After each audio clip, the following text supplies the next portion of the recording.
Howdy y'all, we had a nice time at the show with the Caterpillar 22, but I got a punch list of things I'd like to take care of before I put it away for the winter.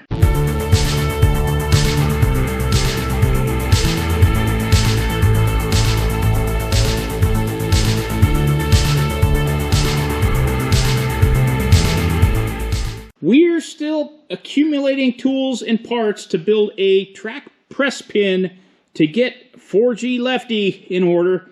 But while we're waiting for that, we're going to work on this. One of the things I noticed when I was driving this around at the show is that this track on the right side of the machine kind of angles outward here towards the front. So I'd like to adjust that and get it lined up a little bit straighter. This side's not too bad. I'm going to leave it alone. And the tension's about perfect. You could definitely see that this track needs tensioned as well because it's got a lot of slack here in the middle. I'm going to get all this stuff soaking in some penetrating oil.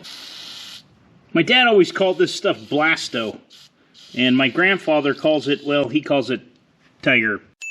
I'm going to squirt down the one on the inside too. While that's soaking, I'm going to go ahead and change out the spark plug wires. Yes, I've already changed out the spark plugs. That's in another video where we prep this thing to take it to a show. And I used the Autolite 3076 spark plugs. I was able to get a set of spark plug wires for a Caterpillar 22 from a company called the Brillman Company.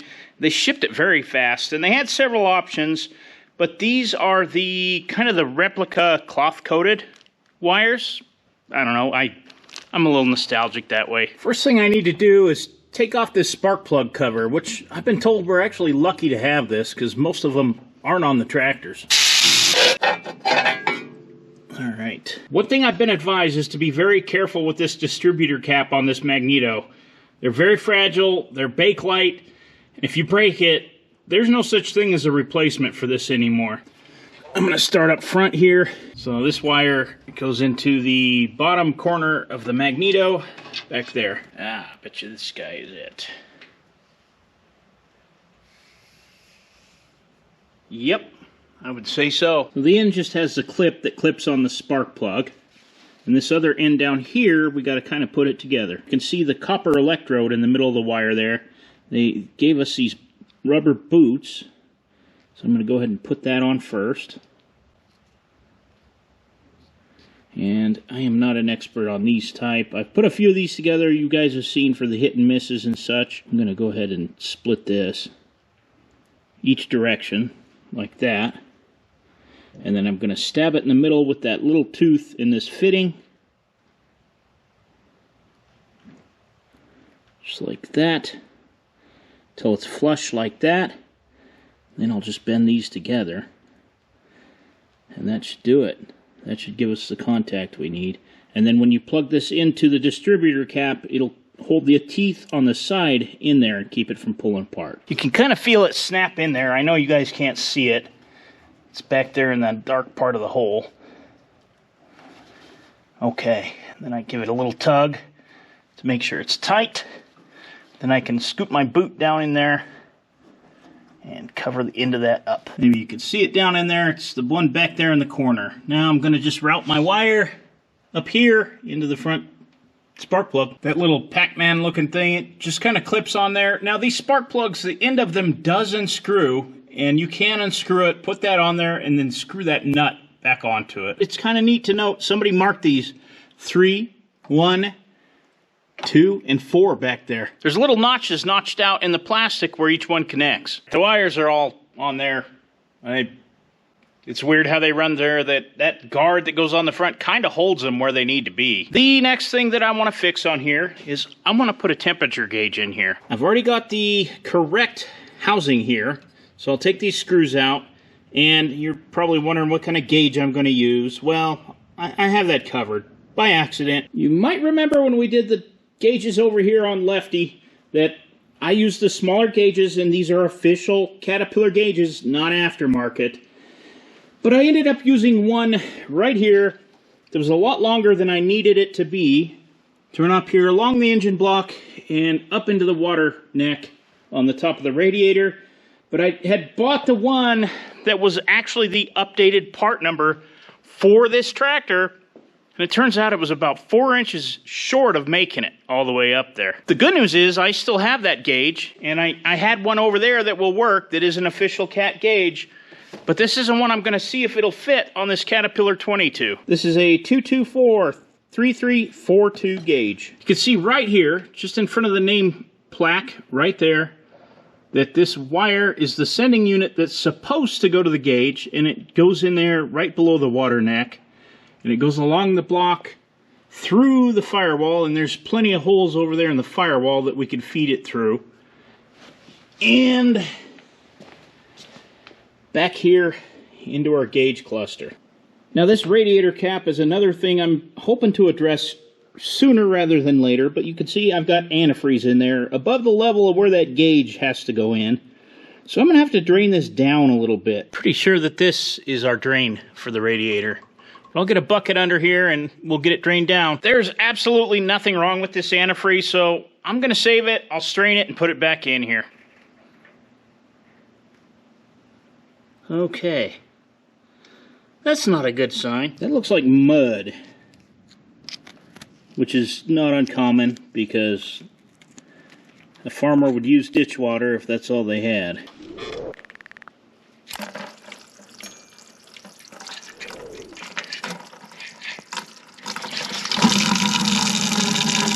Alright, that's better.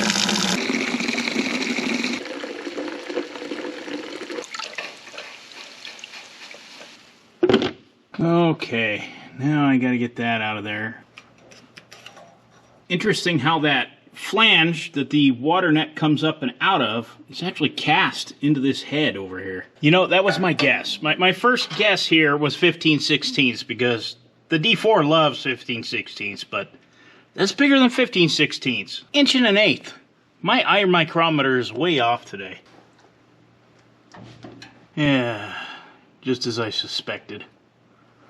I might need some heat.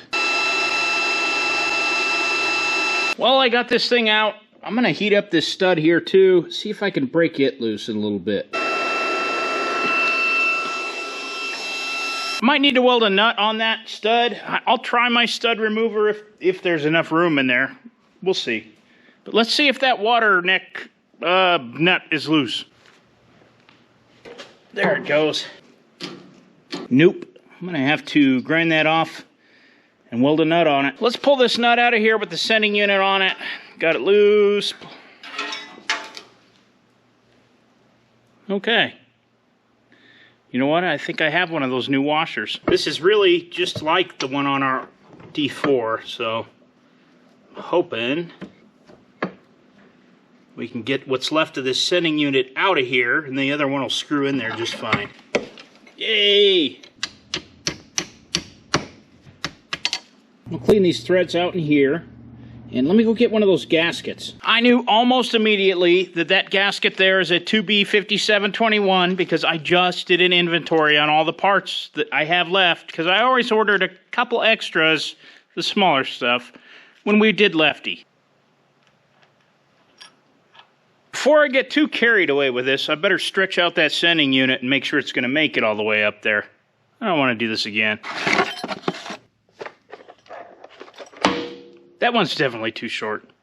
Way too short. I didn't even bother putting it on camera because it's way too short. I do have this 4S8409, and I do think that this one's going to be plenty long. I was kind of saving this for 5T, but desperate times call for desperate measures. Suppose I should check the threads on this. Oh yeah, they're correct. You can see right there, there's actually a tunnel that goes right through the middle of this fuel tank back there, so I'll have to feed that through here. I'm going to get this bezel off of here because I'm going to have to mount it on there before I can put it together. I could definitely see a very easy to make mistake here, and that is not to put your bezel on here before you run your wire, because you'd have to do it twice. I don't like doing things twice.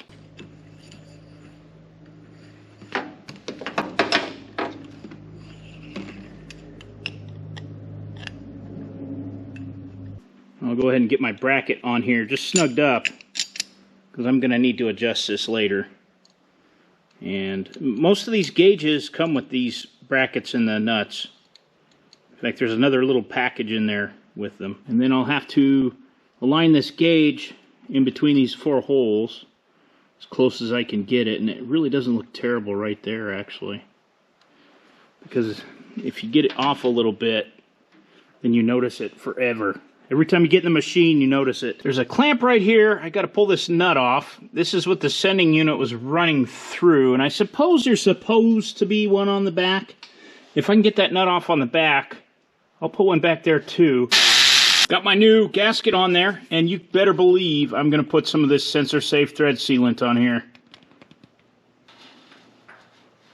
And I've already cleaned it out inside of there. With that gasket on there, I don't need to get it too over tight. I may as well bite the bullet.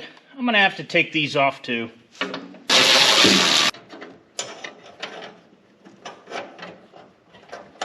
Oh, I see the sending unit hitting the head right there. I need to grab it over there and pull it around the side.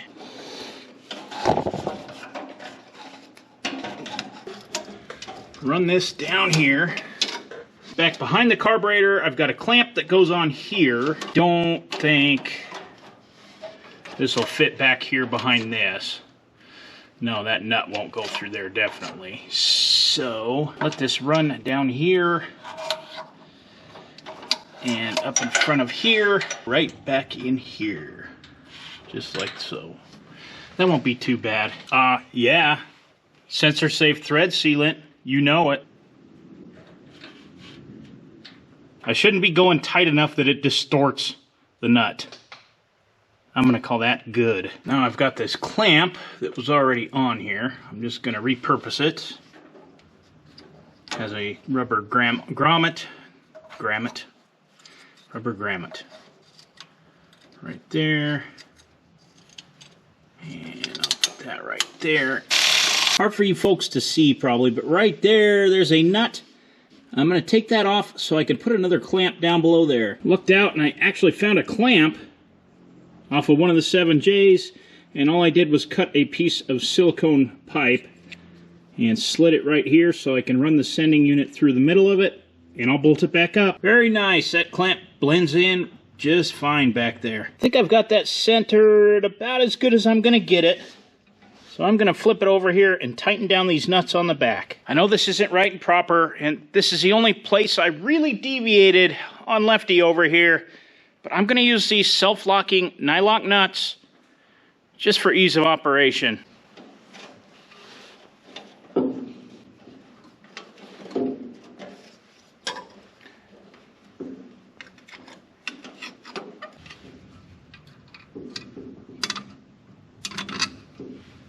Alright, I got everything snugged up in here. Let's put the whole thing up. I've got the excess. I'm just going to coil it around the back of that gauge in there, and then I'll put everything up there.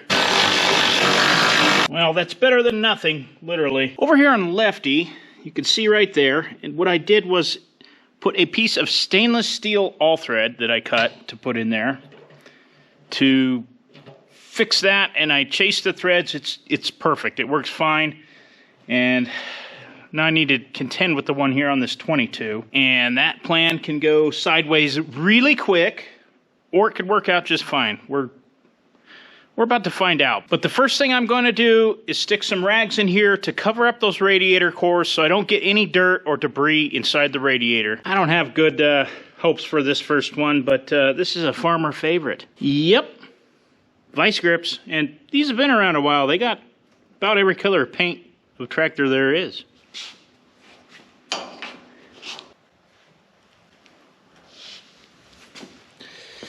I don't know if you guys can see that, but it's turning. Best part about this is I have something here that I can use to determine how tall I need to make the stud. Yes, I put anti-seize on everything. I love this stuff, and it doesn't wash away quite like grease does, especially in here where there's water. And I also put a jam nut on these too. I did on the Lefty right behind me, and I'm being very liberal with this stuff on purpose. So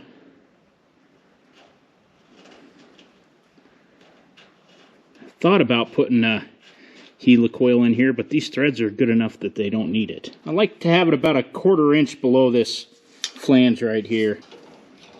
Now we've got this rusty mess to contend with, and you can see it's stripped out in there. But I have a plan for this too.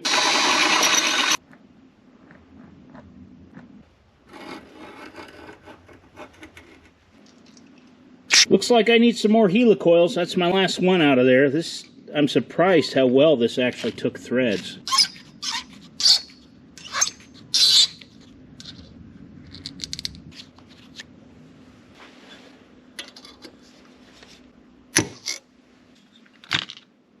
There's our helicoil piece, and these original radiator caps are kind of hard to come by, so I like to limp it along as I can, and I think it's kind of cool that you can see that this one's been brazed and repaired. So I like the idea of the jam nut, but it keeps it about that much from tightening all the way down. I guess I could put a thicker cork in here, but this one's adequate for now, and I really don't need the jam nut. So I'm going to go ahead and remove it and do without. Guess I could go ahead and dump the water back in here, but there's a couple important steps that I want to do first. Now, as clean and good as that antifreeze looks, I still want to check it for strength. And I think my granddad did change it, which is why it looks so clean.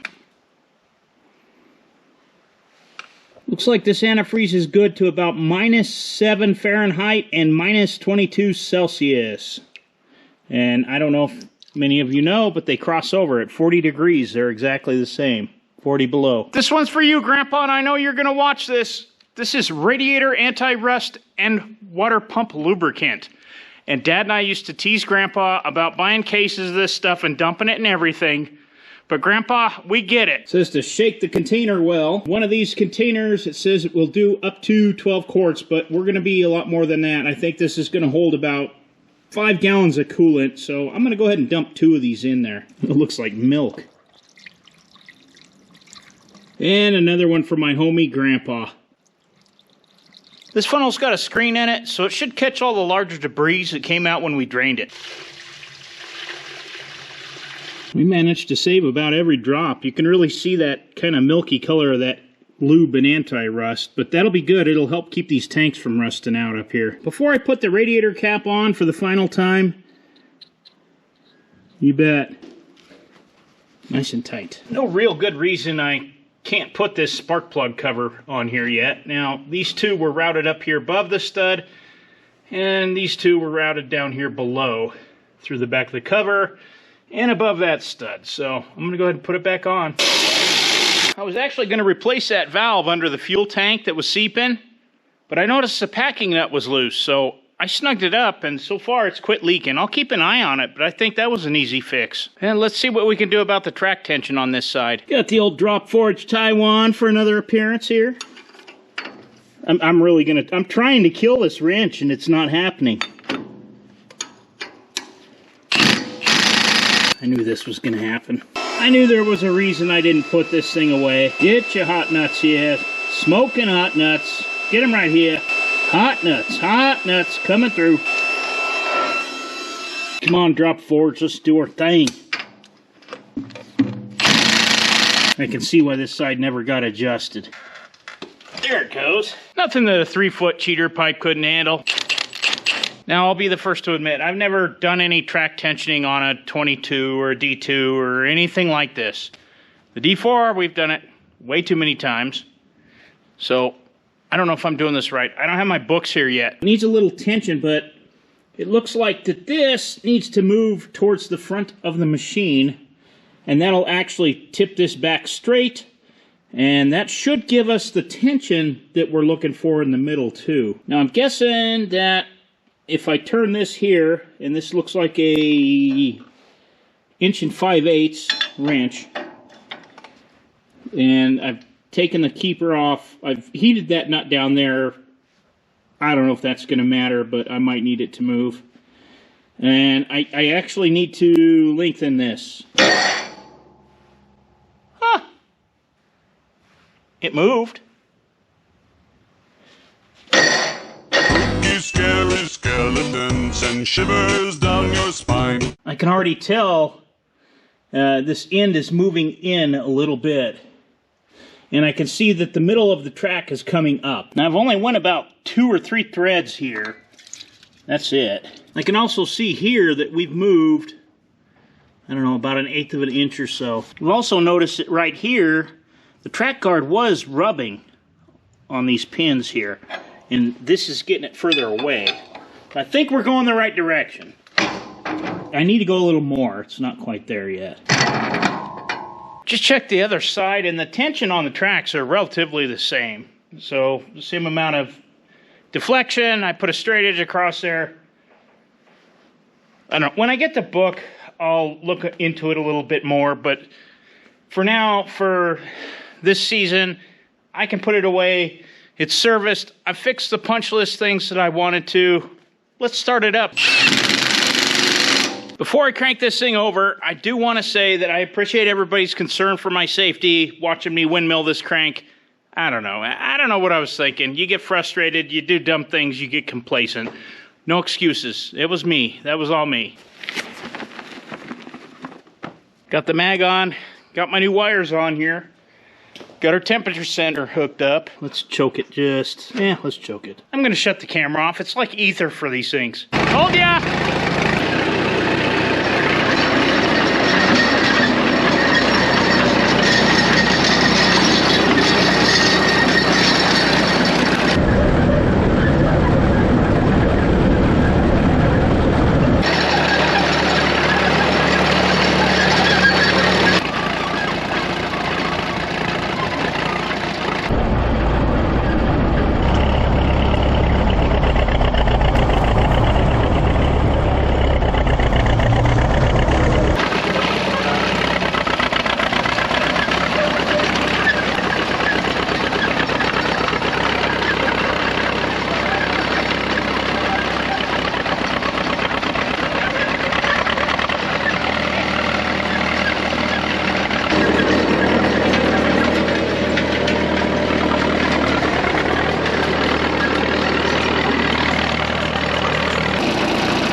was just playing around with the one-way. It's got a little miss under load, a lot of miss. Kind of runs out of power a little bit. My track tension looks really good. I'm happy with that. The water temperature gauge is working great. And I'll check my wires. I put those new wires on there, make sure that nothing's shorting out anywhere. But other than that, I'm okay with putting this away for the winter. I do want to thank you for watching, and we'll see you on the next one. We'll see you next year, old man.